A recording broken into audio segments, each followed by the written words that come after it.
this orchestration. So we might modify firewall rules or change the permissions associated with a particular account or change the email filters we're seeing, and do this all dynamically as this information is being evaluated by our systems.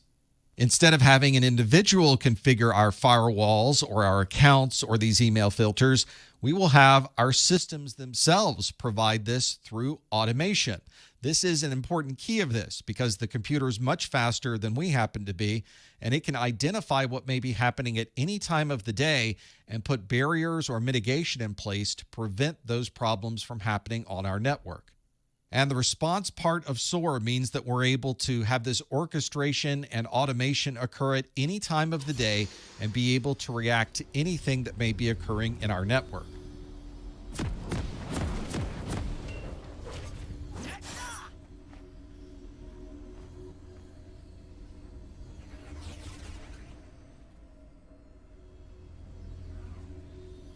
If you're performing a penetration test, then you are actively trying to gain access to a system.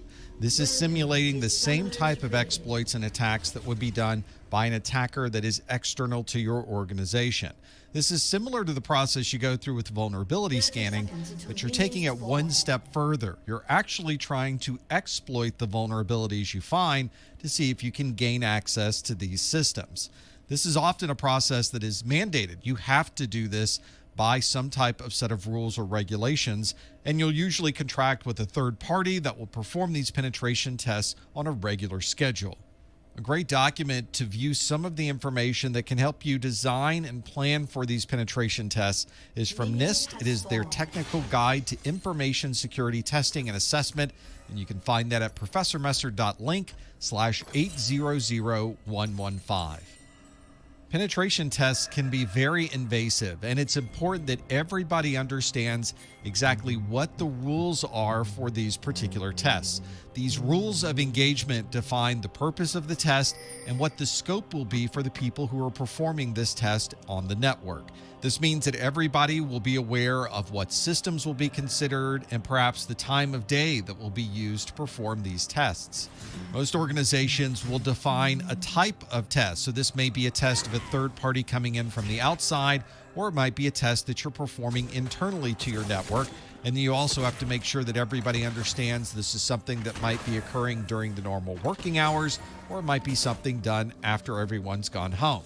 Also in the rules of engagement will be a list of IP addresses of devices that are in scope for the penetration test and the devices that should not be used or considered as part of the test. You also want to be sure that you have the emergency contacts listed in the rules of engagement, because occasionally things will happen and you'll need to make sure that everyone is aware of the situation. There's also probably going to be some type of sensitive information discovered, especially if you're performing vulnerability exploits against some of these systems. You could very easily gain access to databases and documents that normally you would not have access to. Depending on the type of penetration test you want to do will depend on what information you make available to the person performing that test. For example, there might be an unknown environment where you tell the penetration tester nothing about the systems. They have to go into the test completely blind and build out the database of everything they find as they go. There might also be penetration tests where the person performing the test knows everything about the environment. That's certainly very common if you're performing your own tests internally. And it could be a mix of known and unknown. You may be contracting with a third party, and you may provide them with information about some key systems that they can then perform the penetration tests based on the information they have at hand. Now that everybody understands the rules of engagement and understands what systems they'll be attacking, we can perform the actual penetration test. It's important that the person performing these tests have permission to exploit the vulnerabilities that are on that system. We're actively trying to break into these systems and gain access to that data. During the process of doing that, there's certainly potential for creating a denial of service or crashing the system this particular data might be on. So keep in mind that if you are performing one of these tests and something does fail, there needs to be a process in place to get that system back up and running. There's also never one single way to be able to gain access to these systems, and a good penetration test will try many different techniques to gain access. You might try performing password brute force based on what the known passwords or popular passwords might be. There might be a little social engineering to try to get a password out of someone else. You could try database injections, buffer overflows, in-path attacks. There could be many different scenarios, and a good penetration tester is going to find the best way to gain access to those systems. If the person performing the penetration test is able to get through your security and be able to take advantage of these exploits, then conceivably anyone would be able to do that. And that's why it's so important to perform these penetration tests so that you can identify these holes and fill the holes before the attackers do. Getting access to a system during a penetration test is really just the first part. We need to get into a system and gain that access, so from there we can start moving to other devices on the inside of the network. This is called lateral movement as we move from device to device on the inside of a network. It's very common to have very strong security on the perimeter of the network and security that is less involved on the inside. That makes some of this lateral movement a little bit easier than perhaps that initial exploit into the system. Once you've worked so hard to gain access to these systems, you want to be sure that you're able to return. But you don't want someone to close these vulnerabilities and leave you without a way back. So once you gain access to these systems, you need to create persistence. You'll create a backdoor. You'll reconfigure an existing account so that you can gain access to the system through those accounts, or change or configure default passwords for a particular service that will allow you into that system later on, even if the exploit happens to be fixed. Many pen testers will take advantage of a pivot point. They'll gain access to one system, and that will be the jumping off point to get to any other system that's on the inside of the network. They could use this as a proxy, they could use it as a relay, but it will be the central point that they can start their efforts on the inside of the network, and from there they're able to gain access to other trusted systems on the inside. The process of performing the penetration test can sometimes modify systems and change some of the files on these devices. After the test is over, we need to make sure that all of these systems are reverted back to the way they were prior to the test taking place. So we want to make sure that any network reconfigurations are put back to their original form. If there were files or executables added to a system to assist with the penetration test, we need to make sure those files are removed. We also want to make sure that any backdoors or pivot points are removed from the network. And if there were accounts that were created during the test to assist with the pen test, we need to make sure those accounts are removed as well. In some cases, people are able to make a living performing penetration tests on devices and applications in the search for a bug bounty. This is a reward that is provided by the owner of these systems to people that identify vulnerabilities or exploits that can be taken advantage of. These are usually exploits that are identified by researchers. The more exploits they identify, the more bug bounties they can submit, and ultimately, the more money they can make.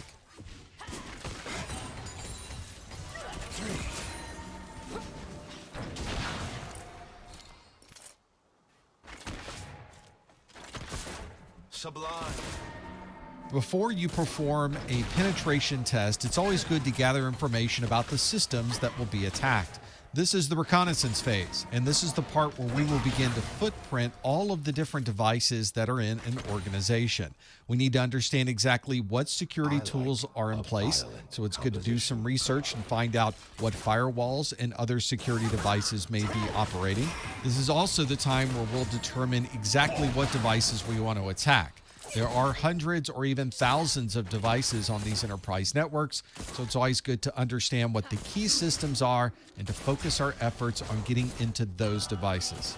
To get a better understanding of the networks and devices you'll be attacking during this penetration test, you may want to create a network map. This may be able to build out an understanding of IP address schemes, the locations of certain devices, and perhaps specific VLANs that different devices may be located on. A good place to start would be to gather information in a way that would not be seen by the victim.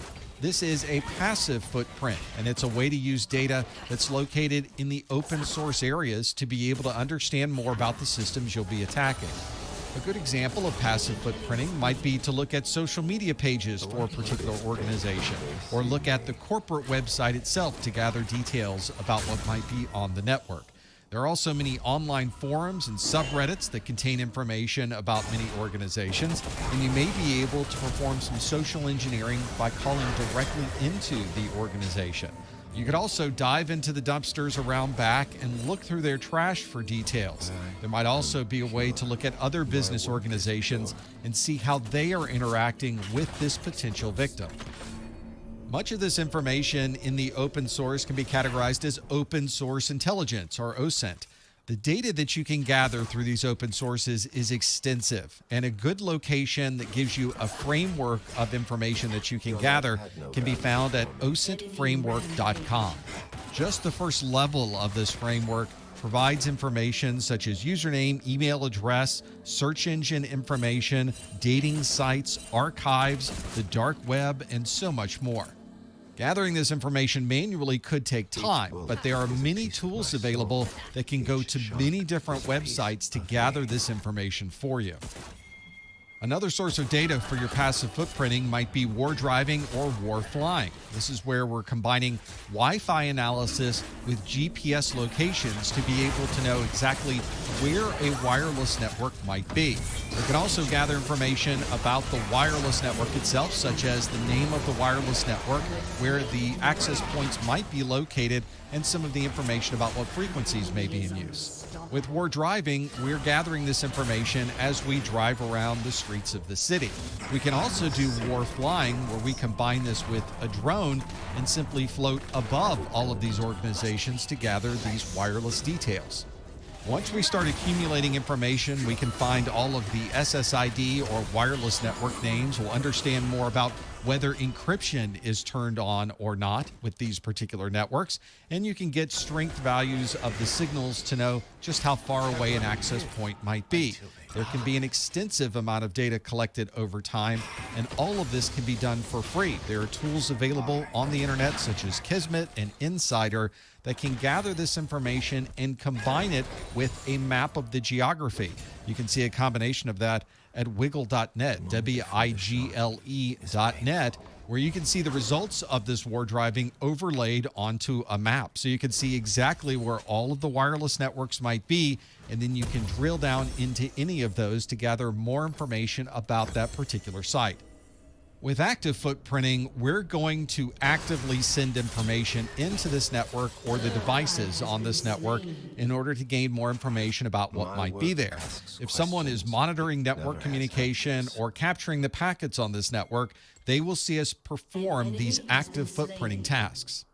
To gather this information, we'll commonly perform ping scans, port scans, we'll analyze DNS information from the local DNS servers, and we might perform more detailed analysis of the operating systems that are running on these devices. And using tools like Nmap, we can even determine what the version of an operating system or the version of a service might be on a particular device. All of this active footprinting helps us understand what these devices might be on the network. But just keep in mind, because it's active footprinting, someone else could see that we're performing these reconnaissance tasks.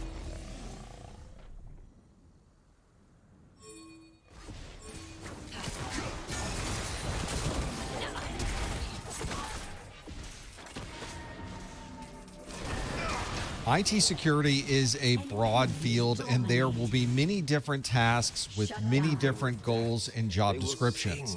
There will be people that are performing operational security. Another group of folks may be your penetration testers. There may be another group of people that perform research on all of the exploits that you're seeing on your network. And other people may be in charge of hardening systems such as your web servers, database servers, and other devices. You don't generally find one person at these organizations who's performing all of these tasks. Instead, you'll find individuals who have focused their efforts into niches within these particular areas, so they become an expert in penetration testing, exploit research, operational security, and the like. This is usually separated into different teams. There's a red team, a blue team, a purple team, and a white team. The red team is usually referring to the team of folks who are on offense. These are folks that are performing the penetration test themselves. You might hear this referred to as ethical hacking because they're working for us to try to find the holes that might be in our network. This would be groups of people that can gain access to these systems using exploits, but they have to find the vulnerabilities in these systems to be able to do it. They might also perform other types of attacks, such as social engineering attacks, to see just how susceptible your organization might be to a third party calling into the organization or sending emails. They might also have daily tests that are done on all of the web servers to scan the applications and see if they can identify any vulnerabilities. We often think of the blue team as being the opposite of the red team. This is the team that's on defense, that's trying to protect themselves against the attacks coming from the red team. These are the folks that are performing the day-to-day operational security to keep your devices and your data safe, and they're also the ones that are responding to incidents that may occur in your organization. If there's any type of damage control or reconstruction that needs to be done, it will be done by the blue team. This is also the team that will stay up to date with the latest set of published vulnerabilities and make sure that all of the systems are patched and up to date. And if an attack does occur, this will be the team that puts together the information about what happened during the attack and what they were able to do to stop this attack.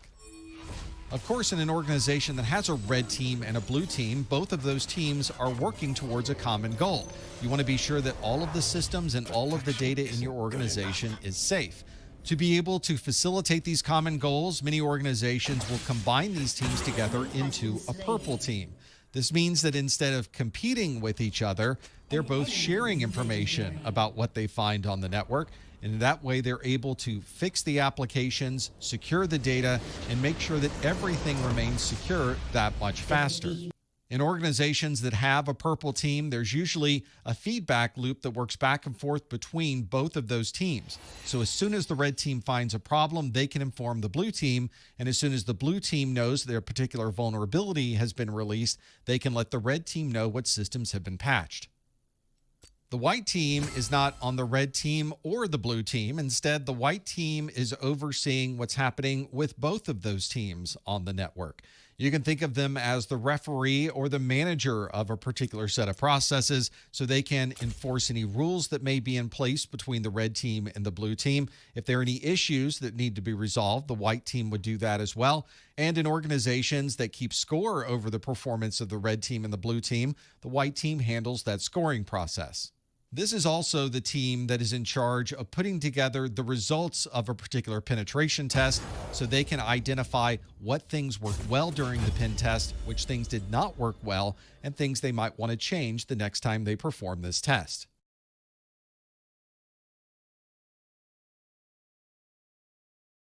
Well, fuck it. I mean, my homie ain't getting his cut, so let's just wait until three or four more bridges collapse. And then we can figure it out. Because then when 3 or 4 more bridges collapse, we're not going to ask for 10 billion. We'll ask for 100 billion. So we're still giving the same bread to everybody. Bro, have y'all noticed how every time they do all these I'm going to get to that, Makai. Have y'all noticed how they do every time they do these fucking, these goddamn, presidential dinners and these all this shit? You notice, bro, you don't know half the niggas in there, and they're all rich, bro. How everybody's getting rich? Everybody like that's getting rich, man. Get the fuck out of here, bro. Get the fuck out of here, bro. Get the fuck out of here. All the niggas are getting paid, and politicians is the easiest bread in the world. Just pick a side. They're both getting paid. Pick a side. Let me go Republican. I'm gonna rock out with the Republicans, because with the Republicans, it's easy to be a Republican because I can say what I say, and if you don't like it, I'll just say fuck you. Right now, I got Donald Trump on my side, so shit, fuck you. Fuck it. I got Donald Trump on my side. I'll be Republican. Listen, I know this is wrong, but everybody else is saying it, so I'm gonna say it too. And if you don't like it, fuck you. Fuck you. And then, or look, I could be a Democrat and I could be like, well, can't we all get along? Can we just get along? I can play that card. Listen, and they do it in boxing too. They do it in boxing too, bro. They do it in boxing. I'm not biased. The niggas that run around here talking about they're not biased, that's the Democrats. I'm not biased. I'm just a fan of boxing. Can't we all just get along? I'm not. Everybody's biased. You're a liar. Everybody's biased. Everybody has some sort of bias to them. Everybody. But I'm not biased. I'm not biased. I'm not biased. Canelo Alvarez is just the greatest fighter to ever walk Earth. Terrence Crawford is pound for pound #1. He's fought nobody, yeah, but doesn't matter. He was undisputed. He was undisputed when he was a baby, so that means he's the greatest fighter to ever live, and I'm not biased, and you're biased if you say otherwise.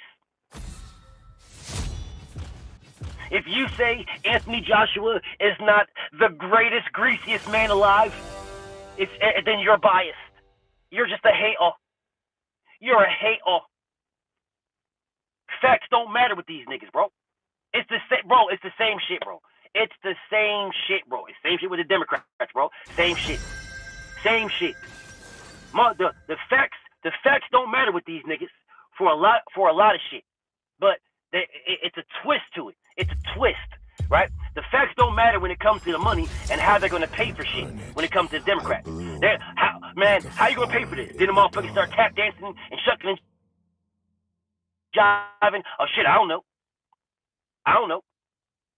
Shit, well, you know, we're gonna do this, and we've got all these great ideas and all these great plans.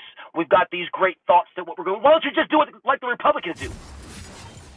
This is why I say the Democrats is pussy, bro. Why don't you just do like the Republicans do? Don't nobody talk about the debt when the Republicans in charge. Them niggas is out there, but bro, the whole Republican caucus got Bugattis. They pulling up in Phantoms and shit. The whole public, yeah, fuck it. That nigga Tim Scott owns like 74 houses and shit. The only black senator. Don't nobody worry about the debt. Nobody. When the Republicans is in charge, the debt, bro, it's a thing of the past. Listen, you're not an American. Why are you bringing up the debt? Oh my God, you're not American. God save the soldiers. Everything's about, bro. When the Republicans are in charge, bro, everything is about the soldiers in the military. Everything, bro. Oh, we gotta protect our troops. Protect our troops. Yeah, it is that, right? But Donald Trump, my nigga, you're the one that set the date for everybody to be out of Afghanistan. You did that. So why don't you just start moving niggas then? Motherfucker waited. I'm setting the date, and then he waited on if he's gonna get reelected or not. But I'm making this date official. I'm taking troops home. God save our troops. America first. Set the world on fire. And then you did nothing to move these niggas. Threw that shit on Biden like a motherfucker. Alright, and now these niggas, the Republicans that was running around this bitch like, that's right, Donald Trump, Donald J. Jesus Trump, yeah. Save our troops, he's bringing them home. Bring our people home. Donald Jesus Trump is the greatest fucking president since Abraham Lincoln and Joe Montana. He's bringing our troops home. Yeah. And then you move not one. Didn't move any. And now these niggas is like, oh God, oh my God, Joe Biden is doing such a fucking horrible job bringing, oh God, why is he doing this with our troops?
I know I'm going to my Patreon. I know I am, but fuck it.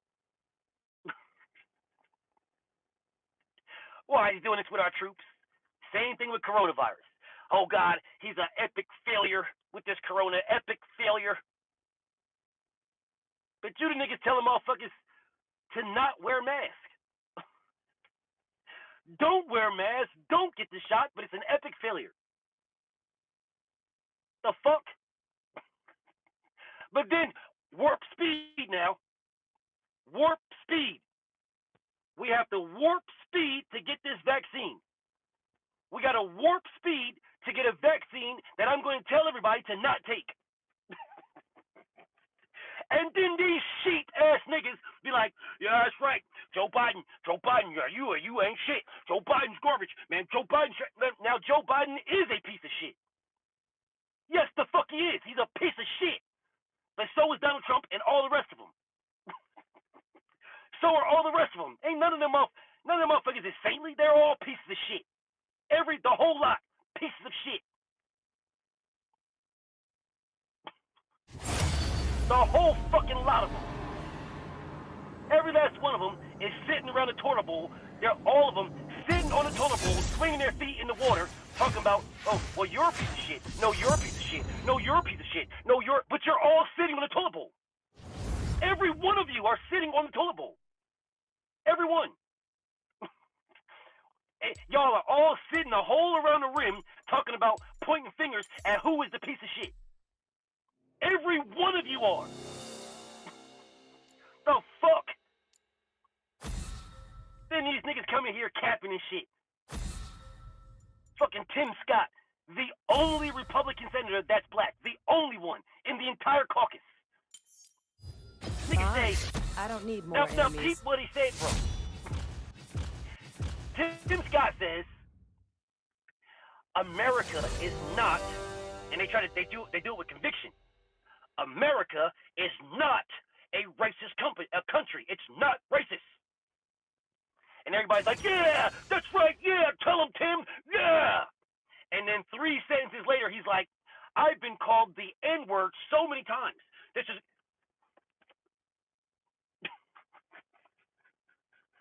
So are you saying it's not racist to call somebody a nigger? That's not racist. Can't make this shit up, bro. I can't make it up. And these niggas just roll with it, bro. They just roll with it. They just roll with it, bro. They just roll with it.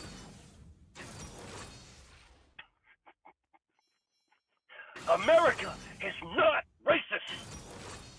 It's not racist. A sentence later, and you know, I've been called the N-word. Bro, have you seen this nigga's wife? Ready to set the world on fire.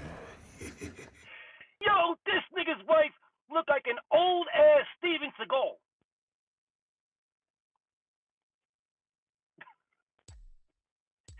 This nigga's wife looked like This nigga's wife looked like an old ass Steven Seagal. I was looking at this bitch. I'm like, damn, the bitch, the whole side of her body is like, it's like flicked. The whole side is like, it's like, you know that dance when niggas was doing this shit right here? That dance? She just looked like she just walk around like that, bro. The whole side of her shit is just off. I'm be looking at her like,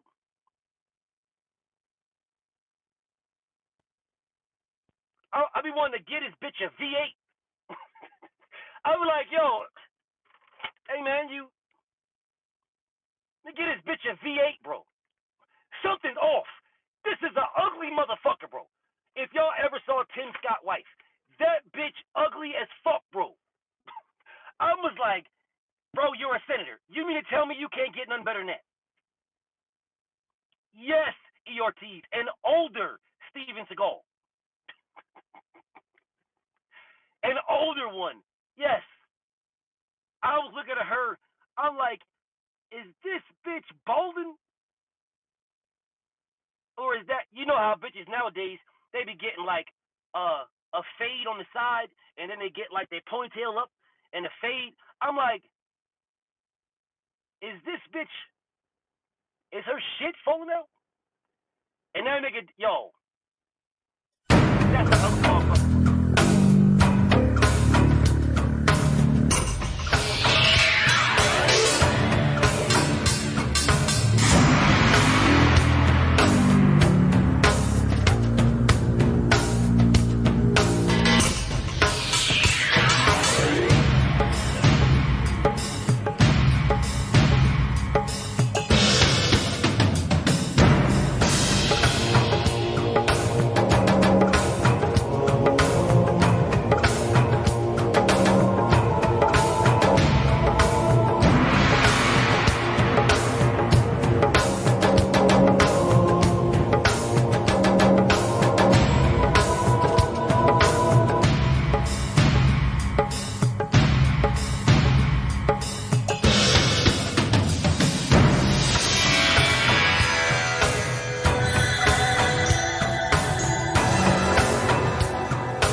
Styles, TT, the diverse people.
Styles, TT, the diverse people.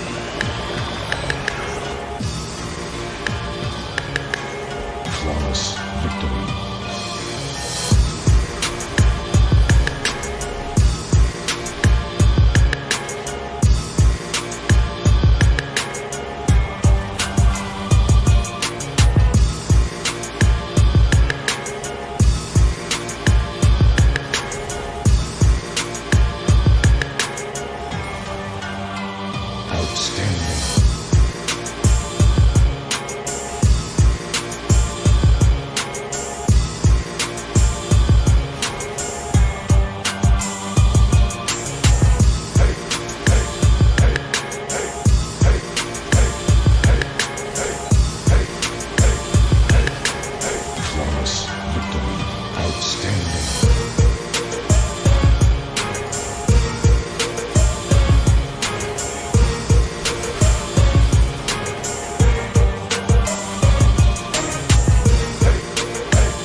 CK, the Raisin Man.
One of the challenges with information technology is keeping up with all of the changes that are constantly occurring with your configurations.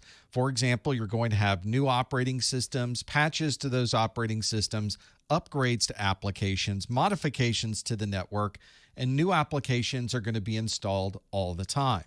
One of the primary goals for the information technology team is to document all of these updates and changes so that you have a way to look at where the configurations are for all of these systems. Whenever there are changes to the application, you have to modify and update the documentation that you've created for that application. With good documentation, you should be able to rebuild the entire application instance from the very beginning by only referring to the information you have in your documentation. Part of the documentation you'll create will be the network diagram. It's important to know what devices are connected to other devices, and it's also important to know where these devices may be physically located in the network. This might involve a map that shows what devices are connected to each other, or if you really want to get down to exact physical location, you could create a diagram of exactly what happens to be in a particular rack. And if you want to get detailed about where things may be connected, you may also want to include information about patch cables and patch panel locations so that you can identify and track exactly the path a wire takes from beginning to end. In a data center, you can have equipment spread across many different racks, and they're all connected to each other with wires that go under the floor, make it very difficult to see when you're looking at all of these systems. In this data center, someone has even documented what's in an individual rack. You can see there is a picture diagram of the rack that has been created, and they have documentation there that explains exactly what's on the inside of that particular rack. Not only do we need to understand more about the way the network is designed, we also have to document the way the application is designed. So we'll want to create a baseline of this application and understand the firewall settings, what patch levels are configured for the operating system and the application itself, what operating system version is in use to have this application work properly, and you may, of course, need to update this documentation anytime any one of those components is updated. To see if you've done all of this documentation properly, you'll want to occasionally perform an integrity measurements check to see if all of the details in your documentation match what is running in that particular application. You should be able to check against these well-established baselines that you originally created. If you do happen to find a deviation from the previous baseline that was created, you need to understand exactly what the deviation is and what you may need to do to correct that. It's also good to have a standardized naming and numbering format for the devices and cables in your environment. That way you can refer to those in a document or change control meeting, and everyone understands exactly where that equipment is located. This means that you can give a task to someone in a data center and they'll know exactly what rack to go to because you provided an exact asset tag, the name of the computer, a location, and perhaps even a serial number. For network equipment, it's good to have switches and routers that are clearly labeled and interface names and patch panel numbers on each one of those. It's also a good idea to have a standardization for the usernames that are used in your environment and the email addresses that will be used in your email servers. If we look at this picture of a data center again, you can see they've done extensive documentation. Each aisle has a letter associated with it, and each rack itself is labeled so that someone can cross-reference from information that's provided to them in other documentation. On the network interface or distribution panel side, you can find exactly what module is in use and the port numbers associated with those modules. And if we look at devices that are in the rack, we might find labels that are attached to those devices, or in this case, there are tags that are physically attached to the devices with barcodes. There might also be standardization for IP addressing in your organization so that you know exactly what addresses are used at which locations. This might allow you to create a standardization for the number of subnets that would be associated with a particular IP address range and the number of hosts that would be on that subnet. And then you might assign different IP ranges to different networks or different locations, and those locations can then subnet from there. Some organizations will also reserve certain IP addresses so that on a particular subnet, you know that the .1 address is always the default gateway, or you might have other reserved addresses for printers, routers, and other devices that are always going to be found on these subnets.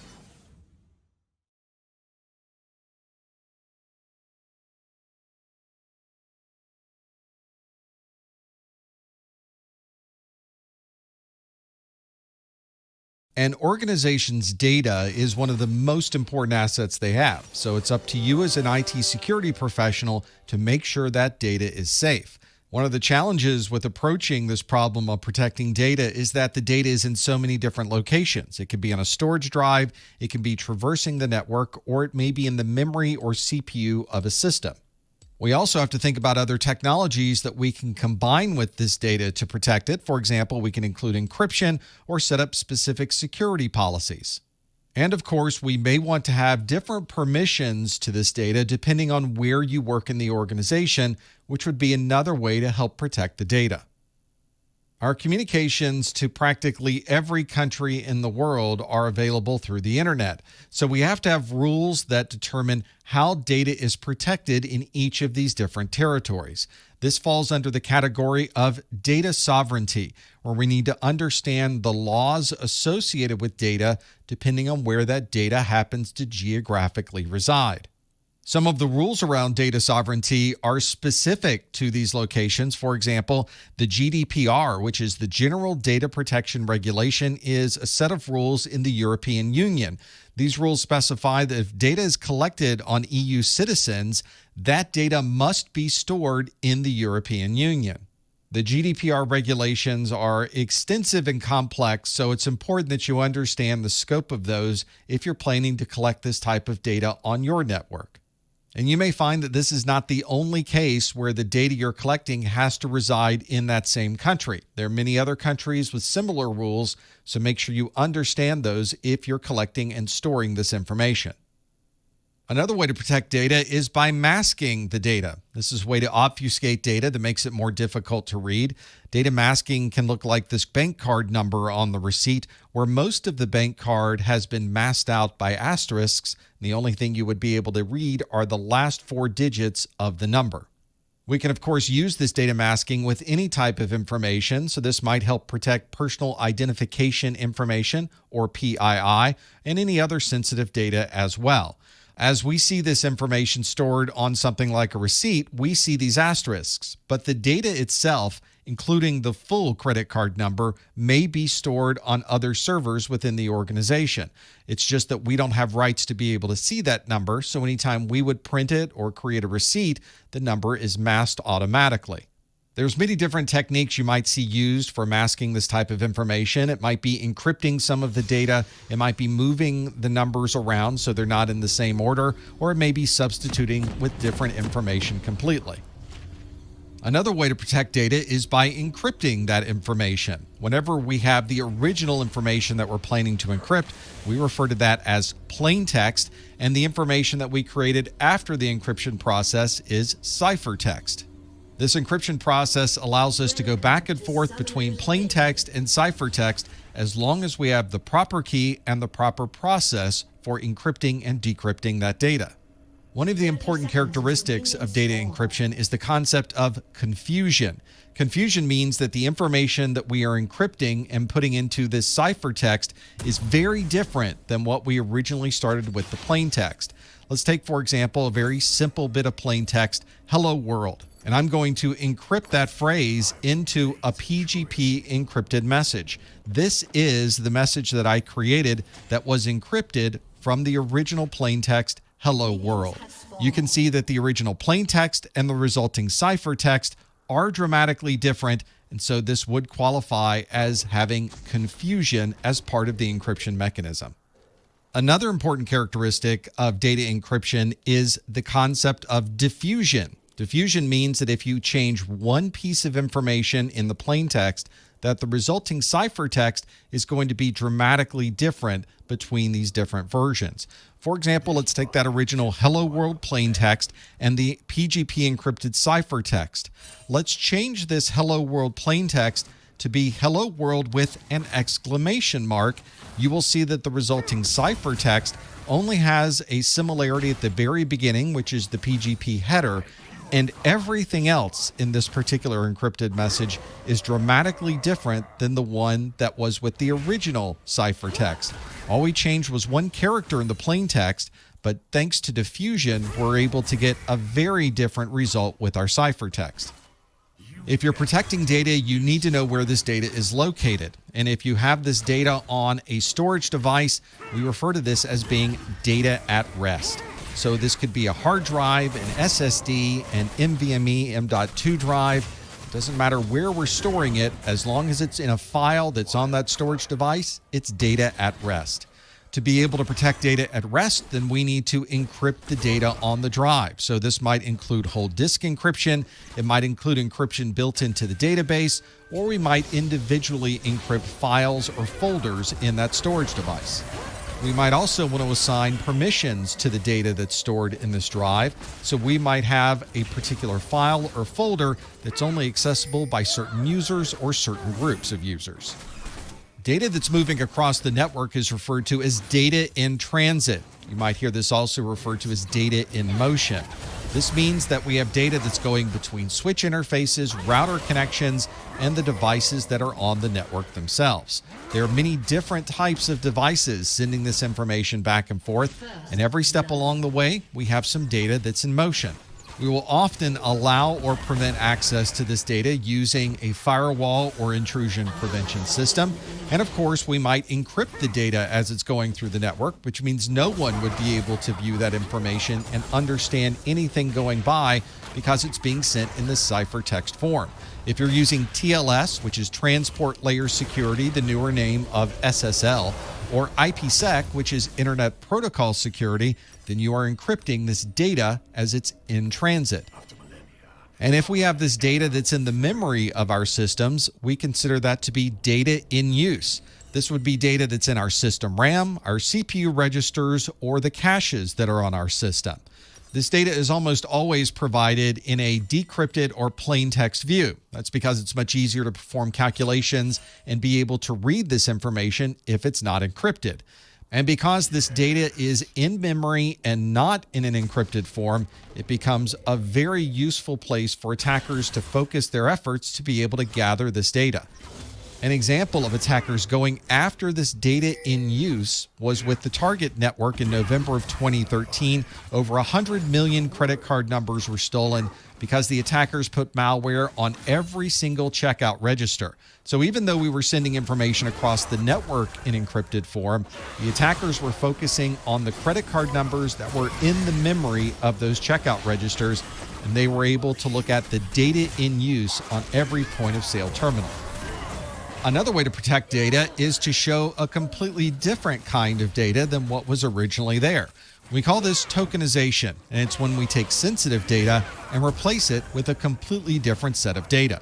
Here's an example of tokenization that is a social security number 266-12-1112. Instead of storing that information in our database as that social security number, we'll now store it as a completely different number. If someone does gain access to this information and tries to use that as a social security number, they'll find out very quickly that that number is not valid. This is very commonly used with credit card transactions. If you're paying for something with your phone or your watch, it is using tokenization to transmit a token of your credit card information and not your credit card number directly. This is not a hashing mechanism, and we're not encrypting the data either. We're simply replacing one set of numbers or characters with another set of numbers or characters. There's no additional encryption or computational overhead on any device using this tokenization. Here's how this tokenization process starts. It begins with the phone that we're using, where we register our credit card on our mobile phone. We have a credit card number with 4 and a bunch of 1s and a 1, 2, 3, 4 at the bottom. Once we register that with the token service server, it provides us with a token instead of a credit card number, and that token is stored on our mobile device. We'll now take our phone or our watch to the store, and we'll pay for everything at checkout using near field communication. That is going to communicate to the merchant's payment server, which will then communicate back to the token service server to check the token that we provided during the checkout process. That will confirm that that is a valid token for a valid credit card number, and it informs the merchant that that particular token is valid and that transaction is approved. If you've ever worked with a Microsoft Office document that didn't allow you to modify parts of the page, or you worked with a PDF that wouldn't allow you to copy or paste, then you've seen Information Rights Management, or IRM. IRM is used to prevent certain things from occurring within a document. For example, you can prevent copying and pasting, controlling screenshots, managing the printing process, or restricting people from making changes to the document itself. The goal with IRM is to limit the scope of what people can do with this document. So if an attacker does gain access to someone's workstation, they would only be able to manipulate that document from the perspective of that user's rights and permissions.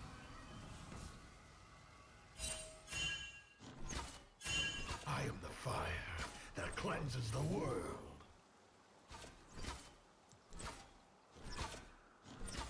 We maintain and collect a lot of different types of data on our networks. We could keep social security numbers, credit card numbers, healthcare information, and other sensitive data that we must protect.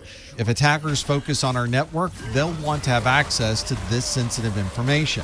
There are so many places to obtain and store this information on our network, so we need intelligence systems called data loss prevention, or DLP, that's able to look in many different locations and protect our data from prying eyes. An endpoint DLP solution would reside on our local workstations and devices, and they're examining everything that is being transferred into or out of our device. We can also have DLP technologies on our network that's examining all of the packets going across the network and making sure that no sensitive information is stored in the network traffic. And to look at data at rest on our servers, we may want to have a DLP system that is running on the servers themselves.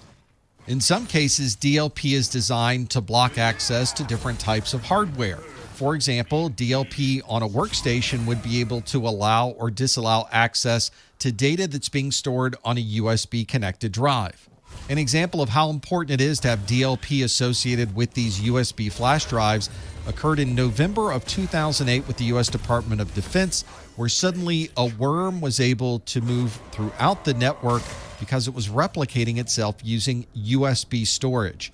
The U.S. Department of Defense immediately banned the use of USB-connected media devices and blocked all of those devices from working on their network. Every device on the U.S. DoD network had to be updated to be sure that this DLP solution was in place. They finally lifted the ban in February of 2010 and put in much stricter rules on how these flash drives were able to be used. We've talked about our devices and our networks and our servers, but what about devices that are stored outside of our organization in the cloud? Well, of course, there's cloud-based data loss prevention technologies as well. This type of DLP also lives in the cloud, and it's able to look for all of the traffic going through to see if any particular predefined data strings exist within those data flows. This cloud-based DLP could also block data from going to certain URLs to prevent people from storing that data on an insecure cloud-based storage system. This could also block viruses and malware and anything else that might traverse the network. The ability to send and receive emails also makes it very easy to transfer sensitive information into and out of your network. To be able to prevent this, we need to have data loss prevention on our email systems. This will look at both inbound and outbound emails and block any information that is categorized as sensitive. Inbound emails can be filtered with this DLP using keywords or by identifying emails that are coming from imposters.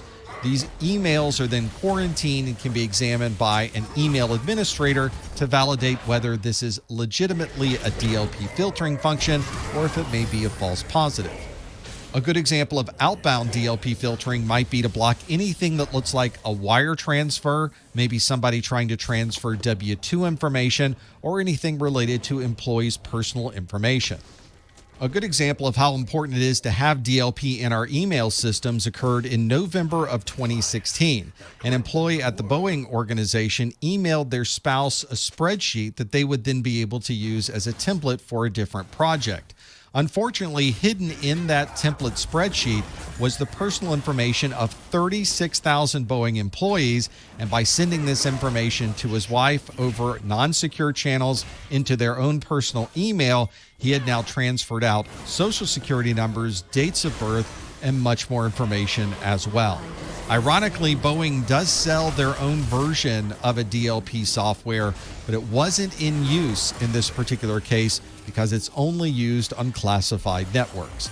This is just another example of how important DLP is, whether it's on your servers, your network, or your email system.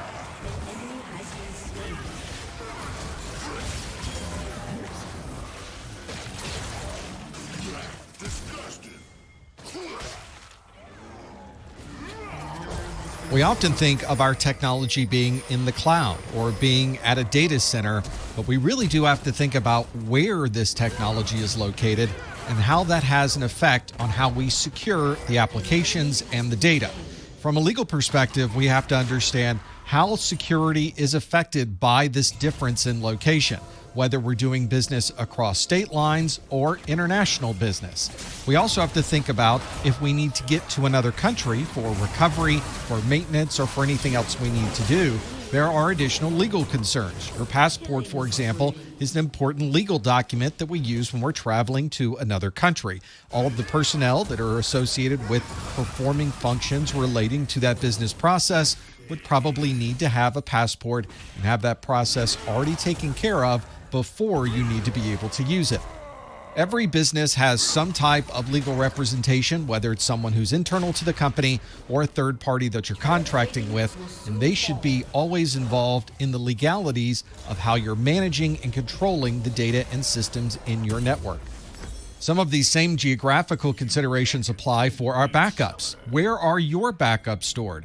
Are your backups stored on-site or off-site? And if they are stored off-site, what type of access and control do you have over that data?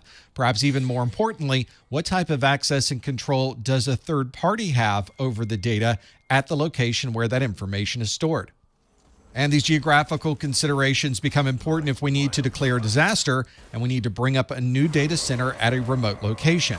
We need to make sure we have a way to get people to that remote location, and we have to make sure that the data and processes we're managing at that location fall under the legalities for that particular geography.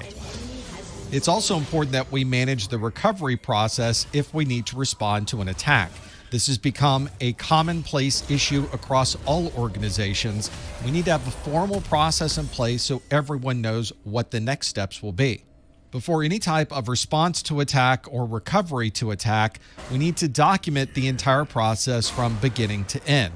This is probably going to be the most time-consuming part of this entire process, but it's one of the most important parts as well. We need to have documented processes that help us understand and identify when an attack is occurring. And we need to make sure that if an attack is identified, that we're able to contain it and limit the scope of that attack. If we've identified an attack, then we obviously can't prevent it from occurring, but we can prevent it from gaining access to information that could be more damaging. For example, we need to make sure that we're able to limit how people are able to get data out of our network. That exfiltration process is important to the attacker because they're able to move that data out of your network and into their secure facility. We also want to be sure that if an attacker does get onto our network, that they are limited in the type and amount of data they have access to. So if there is any sensitive data, we want to be sure that we store it or maintain security to that data so that an attacker would not have access to that sensitive information. We often talk about the need to secure data as we are sending it across our network. And if we're in a browser connecting to a third-party site, we often refer to SSL, or what is now referred to as TLS, to be able to encrypt that data. SSL is Secure Sockets Layer, and TLS is the newer Transport Layer security that effectively replaced SSL. It would actually be unusual to find anyone using SSL because it is much older and should have been replaced by now by TLS, but we often refer to this pair of protocols as SSL, even though most of the time we really are referring to TLS. One of the challenges for the security professional is that there may be information within this encrypted data that could be malicious and something that we may want to block from coming into or out of our network. Unfortunately, all of the data is encrypted, and if it's encrypted, we have no idea what's inside of that SSL encrypted information.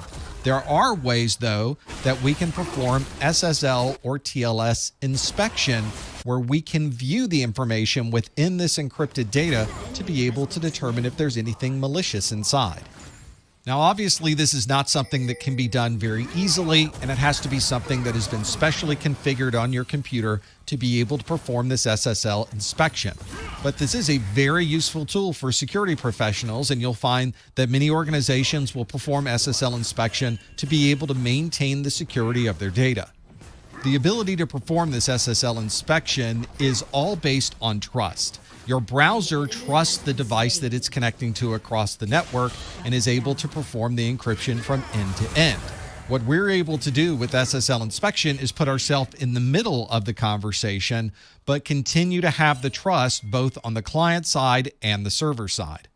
This trust inside of your browser comes from a list of certificate authorities that is embedded and inside of your browser on your device. If I was to look at the number of certificate authorities that were trusted by my browser, I would see over 170 different certificates that my browser trusts anytime they see a site that has been signed by any of those certs.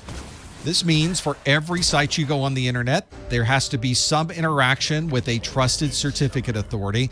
That trusted certificate authority has to sign the certificate for that web server, and that is the certificate the web server is providing to you. You are doing the verification and checking the signature to make sure that the signature on the website matches the signature that would come from one of these certificate authorities, and that is the trust we talk about when we refer to encryption and using SSL. Since we're simply performing a check to see if this has been signed, we are also trusting that the certificate authority has done their job to make sure the site that they're giving the certificate to is a site that is legitimate. So they've done some checks to make sure that they're sending the certificate to a trusted email address. They might have made phone calls or performed additional verifications, and only after doing those checks do they sign the web server certificate that you're seeing when you visit that site.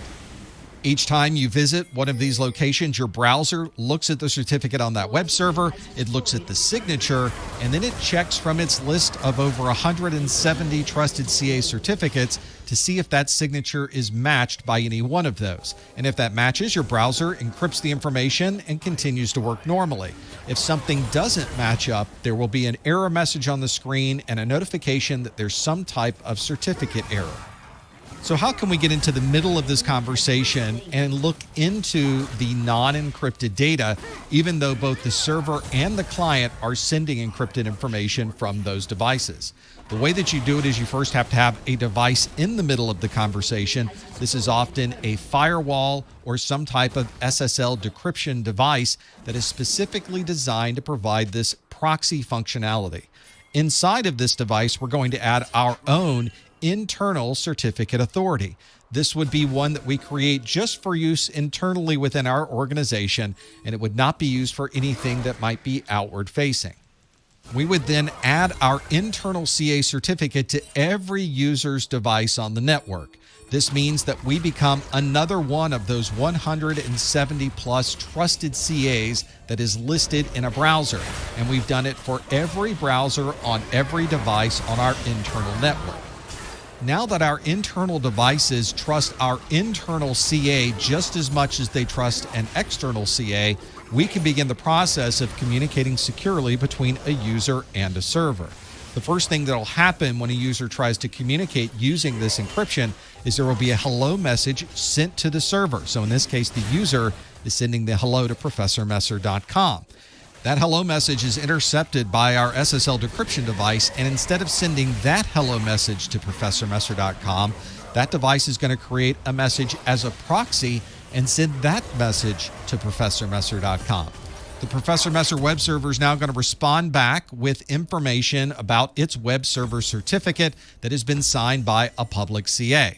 This SSL decryption device will check that certificate and make sure that everything in that certificate is valid. If it is, it will create a new certificate for use on the inside of the network. So we're effectively decrypting traffic so that we can look into the data and then re-encrypting it with our own internal communication process and send that to the user. That allows us to sit in the middle of the conversation, and everything that's going outbound and inbound is able to be decrypted, analyzed, verified, and made sure that nothing inside that data flow is malicious. One of the things you probably noticed in this course is that we use hashing for so many different things. Hashing is used during encryption, digital signatures, and other processes for cryptography. The hashing process itself is simply taking an amount of data and representing it as a short string of text information. We often refer to that short string as a message digest. This hashing process is a one-way trip. Unlike encryption, where we can encrypt data and then decrypt data to be able to receive the original plain text, you can't do that with hashing. Once you hash the data and create that message digest, there's no way to undo that process to somehow get the original data that we started with. This is why we use the hashing function for passwords, so that no one would be able to look at our hashed information and somehow be able to discern what the original password might have been. If you've ever downloaded documents or an application from the internet, you've noticed they put a hash next to that download.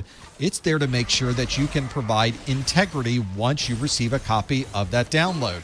You can perform your own hashing function and compare it to the hash that was posted on the public website and make sure that both of those match.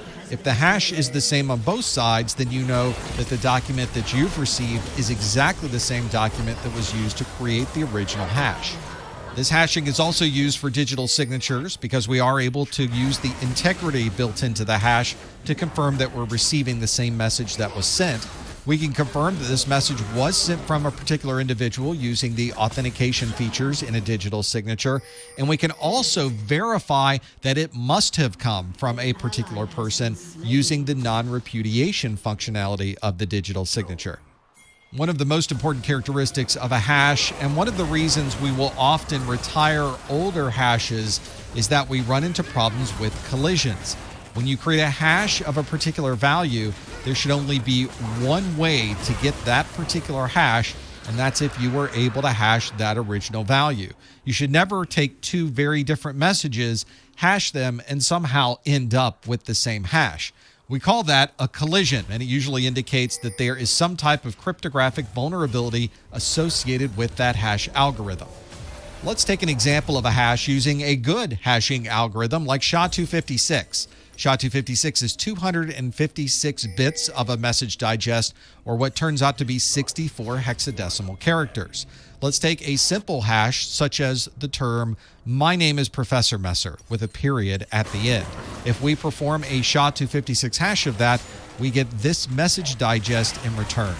If we perform another hash of some text that's very similar, except "My name is Professor Messer" ends in an exclamation mark, we also get a SHA-256 hash, but notice that the hash values are very, very different between the two. Here we'll put them right next to each other, and you can see they are dramatically different, even though all we really changed was one single character of the original message.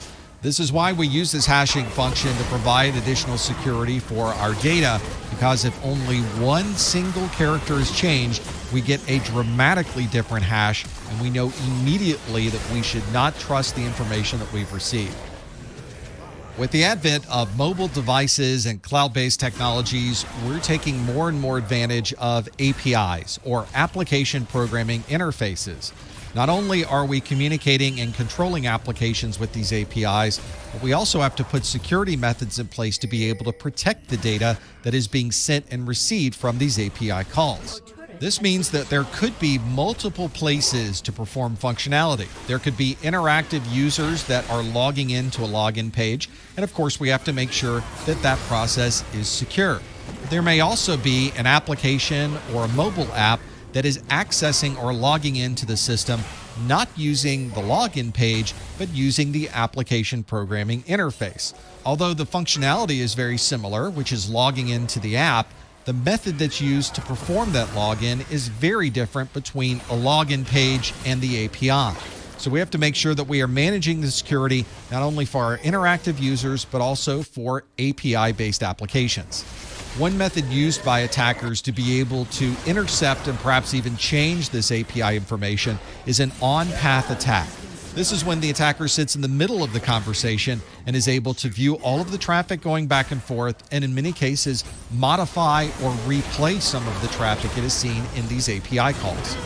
This means that an attacker can sit in the middle of the conversation, get an understanding of the way the API operates, and then put their own data into the API flows.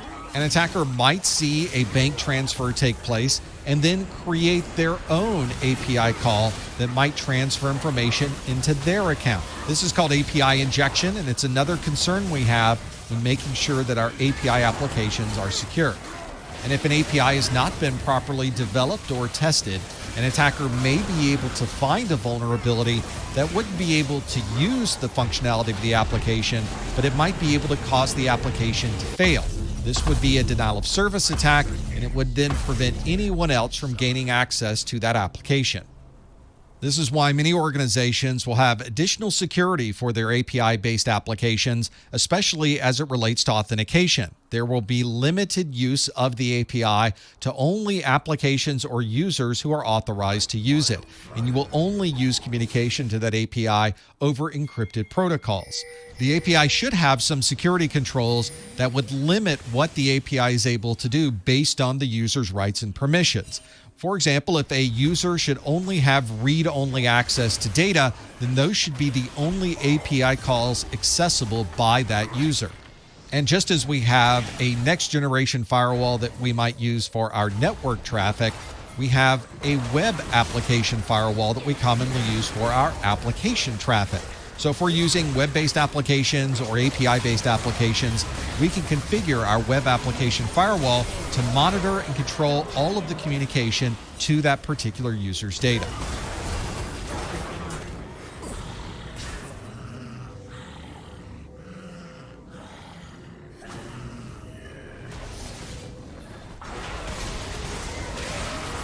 If you've gone through the process of creating a disaster recovery plan, then you know these disasters can happen at any time. That's why it's always important to always have backups, always have the data synchronized, or be ready to put those plans into action at any moment. If this disaster requires that your data center physically move to the disaster recovery site, then you'll need to flip that switch and move everything over to that alternate location. You may be in that location for an extended amount of time. This is not going to be a few hours before things revert back, and sometimes this can take days, weeks, or even months before you're ever able to move back to your original data center. That's why you not only need processes and procedures for getting up and running at the disaster recovery site, you also need the processes and procedures for moving back to the original location. Some disaster recovery locations are what we call hot sites. These are sites that are an exact replica of what we are running in our production environment. This means that we have duplicate hardware, duplicate servers, all of the equipment and infrastructure is duplicated. Whenever we purchase something for our production network, we're often also purchasing something for our disaster recovery network. This also means that there needs to be some process in place to keep everything synchronized. Perhaps everything is updated in real time between these two locations with high-speed network connections so that your data center and your disaster recovery site are constantly in sync. Or perhaps you're sending periodic updates to the disaster recovery site. For example, you could send updates every hour that provide synchronization between the data that's in real time at the data center and the disaster recovery site information. Because these two sites are designed to be a mirror image, it should be a relatively easy process to flip the switch that moves all of the data from the primary location to the disaster recovery site. And when you make that switch, everything will be ready to go at the DR location.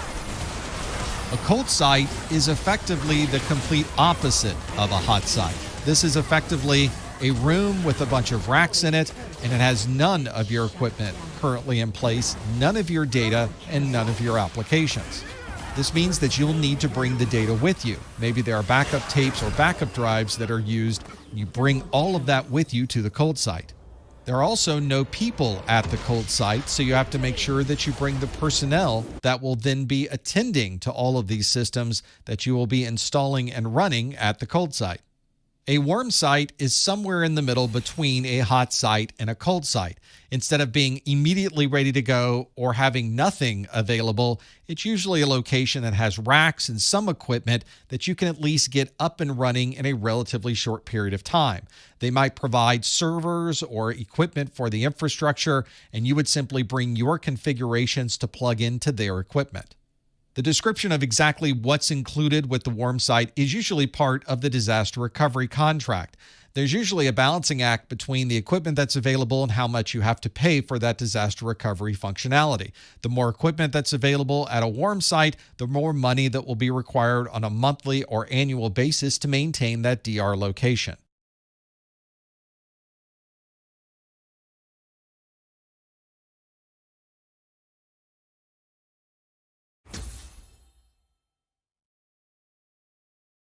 A honeypot is a system or series of systems that's designed to look very attractive to an attacker, and hopefully the attacker will try to gain access to these fake honeypot systems that are on your network. The actual attacker is probably not a human being. It's probably an automated system, but that means that we can look to see what processes the attackers are using to identify and then what methods they're using during their attack of these types of systems. The honeypot is effectively a virtual world so that the attacker would be trying to gain access to a fake system and not to your actual production data. There's many different kinds of honeypot software that you could install on your network. You could use Kippo, Google Hack Honeypot, or WordPot, for example. And with this software you'd install, it is a constant battle to make sure that the software you're using is something that can accurately represent real data and real systems. The attackers have systems in place to perform checks to make sure that the systems they're attacking are real and not honeypots. Your honeypot software has to be able to look and feel like a real system so that an attacker will attempt the exploits against that honeypot. Once you start adding more honeypots to your network, you've created a honey net. This is multiple honeypots where you can begin gathering information from multiple sources. You may find that an attacker starts on one server and goes to others, or you may find that multiple attackers arrive at one time, performing different functions on different honeypots. A good example of a honey net and a system that's in place to be able to share the information that is found in these honey nets can be found at projecthoneypot.org. Inside of your honeypots and your honey nets, you're going to put your honey files. This is very attractive bait that you're hoping that the attacker will go after. This might be a file name, for instance, called passwords.txt, which is oh so appealing to that attacker. They want to be sure they gain access to that file. If that file is accessed by the attacker, you can receive an alert that says that someone must have gained access to passwords.txt.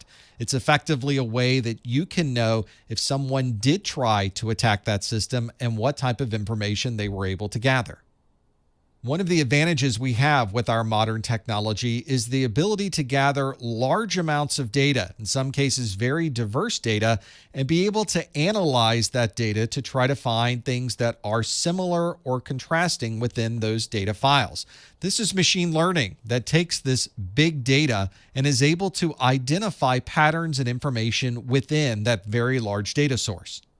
To be able to have this machine learning understand what we're looking for, we need to train it with actual data. So we'll feed it with malware, ransomware, viruses, and anything that will show the machine what bad data or malicious data might look like.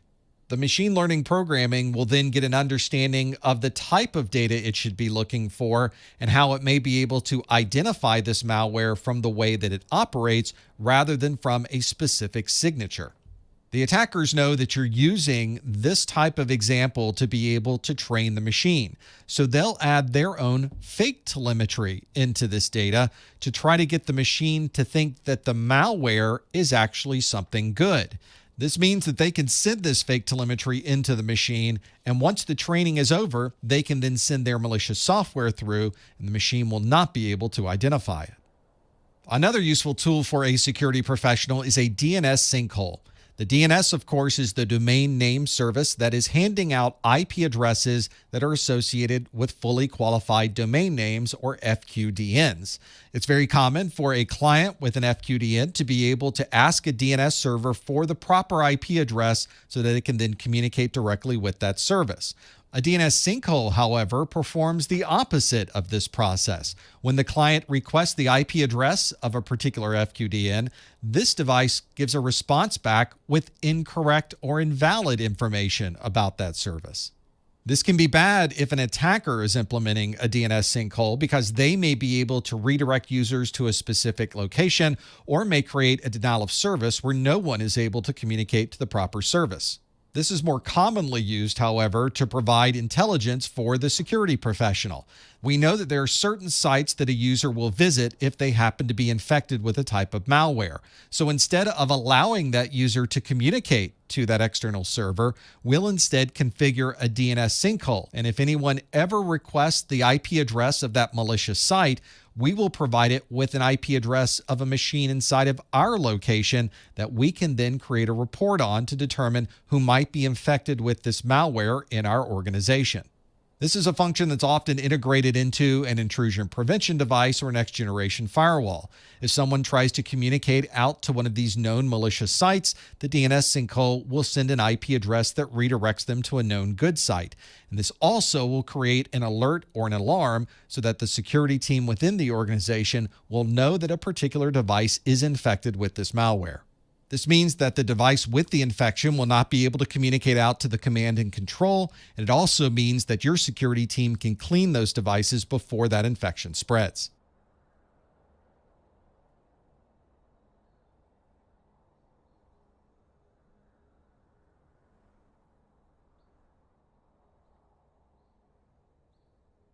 If you've contracted with a cloud service provider to outsource your equipment, then you're probably using the model of infrastructure as a service, or IaaS. You may hear this sometimes referred to as hardware as a service, because that is what this service is simply providing you with the hardware required to get your services up and running. This means a cloud service provider is going to give you a system that has a CPU, there's storage, there is networking connectivity, but that's it. You are still responsible for the operating system and the application that will run on that particular infrastructure. This means that you'll be managing the system from the operating system on up through the application, and that also means that you'll effectively be responsible for the data security on that system. Although this data is being stored on this third-party cloud-hosted device, you still have control over how that information is stored, so you could encrypt that data so that no one at the cloud service provider would be able to look into your private information. A good example of infrastructure as a service might be a web service provider that gives you a server but nothing else. You still have to load the operating system and the applications that are running on that operating system, and then you pay the web service provider a certain amount a month to be able to have that system running in the cloud. There are some cloud models that require almost no effort on your part. You don't have to load an operating system. You don't have to configure or write any software. You don't have to make sure that the system is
ugly as fuck, bro.